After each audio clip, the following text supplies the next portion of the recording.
Hello everyone, আসসালামু আলাইকুম। আপনাদের সাথে একটা জিনিস শেয়ার করতেছি। দেখেন, আমার মেয়ের স্কুলের গত মাসের 4/9 দ্বিতীয় পার্বিক পরীক্ষার রুটিনটা দেওয়া হয়েছিল। এই যে এখান থেকে সম্ভবত মিসরা রুটিনটা খুলে রাখছে। গত মাসের 13 তারিখ থেকে 22 তারিখ পর্যন্ত পরীক্ষা হইল দ্বিতীয় পার্বিক। দেখেন, এখন আজকে হচ্ছে 8/10। তারা আবার একটা পরীক্ষা রুটিন দিয়েছে তৃতীয় টিউটোরিয়ালের।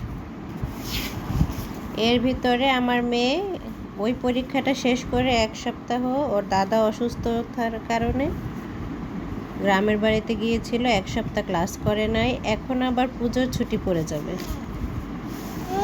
একটা বাচ্চা কয়দিন ক্লাস করার সুযোগ পেয়েছে, তারা আবার একটা পরীক্ষা দিয়ে দিল। কিন্ডারগার্টেন স্কুলগুলোর এই অবস্থা।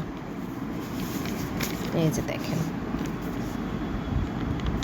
আর ওই পরীক্ষার রুটিনটা তারা কী কারণে জানি খুলে রাখছে এখান থেকে। এই যে দেখেন, এখানে পিন আপ করা ছিল।